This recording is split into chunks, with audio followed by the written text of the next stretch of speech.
ओ बयनिसिमबो खुलुमनायखौ जासिनाय थाबाय।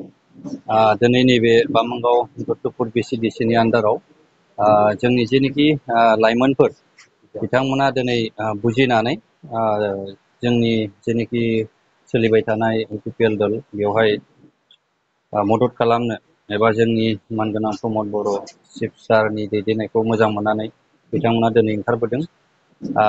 बेवहाय गासै 15 इयुथ्सफोरा सेंग्राफोरा दिनै गासैबो बेहायनो सरकारखौनो सापर्ट खालामनो होननानै ओंखारबोदों। आं बरायदों बिथांमोनखौ।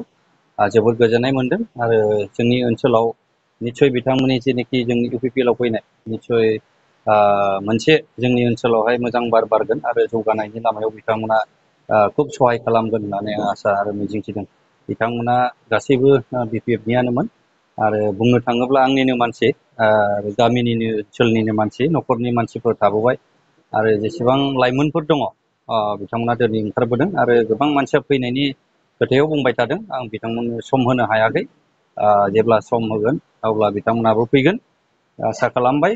मोजाङै जोंनि बे ओनसोलाव जौगानायनि बेलायाव आरो खौसेथिनि बेलाखौ सिन्था खालामनानै बिथांमोनाबो दिनै सापर्ट होनो ओंखारबोदों। बेखौ आं दिनै बरायनायजों आरो गोसो गोथारजों बिथांमोनखौ बरायनानै लादों। बिसायख'थिया फैगासिनो दङ। नोंथांनि देरहानाया बेसेबांसो पारसेन्ट आसा? दा बेखौथ' बयबो क्लेम खालामगोन। आं जेनोखि रायजो राजाजों सावरायदों आरो फिल्डआव गिदिंनानै नुदों, रायजो राजाया जोंनि UPPL सरकारखौनो लाबोफिननायनि सिन्था खालामदों आरो UPPL सरकारानो फैफिनोब्ला सान्थियै थागोन आरो जों जौगानायनि बेलाखौ जों मोजां मोनगोन। आरो खोथाया जाहैबाय आवगायनि समफ्राव जेनोखि जेरैबायदि गन्दगलमोन बेखौ गुबुन हारिफोरा लुबैयाखै आरो बेखौनो सबसे मोजां मोननानै दिनै जोंनो जेबो स्किम नाङा, जों ओनसोलाव सान्थि फैबाय।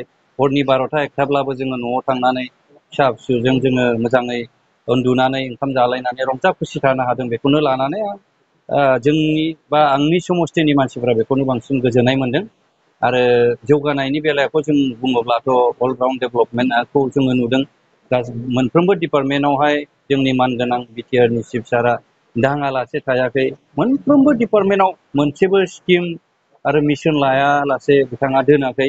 देट मिन्स बेखौहाय बुजिनो मोनदों जे जोंनि बे ओनसोलाव जेनोखि आवगाय समाव जोङो गन्दगल समाव जोङो गावजों गाव सिफायग्लुंनानै लाबाय, दा बेखौ लुखांनायनि सम होननानै बिथाङा बुंबाय थायो आरो नंमारगौ थारैनो बियो बाख्नायजाथाव। आरो बिथाङा जोंनि रायजो राजानि बे स्किमखौ लानानै जोंनि बे समस्थियावबो मोनसे ढौ फैदों आरो देरहागोनखौ रायजो राजायानो बुंगोन, रायजो राजायासो बिसार खालामगोन। आरो आं आसा खालामदों रायजो राजाया खुब सनमान आकारे बरायदों जेरावबो आरो आंजों कपारेट खालामदों। बेखौ नायोब्ला निस्सय आं देरहाहोगोन रायजो राजायानो, आं बेखौहाय आसा खालामदों। गोजोन्थों।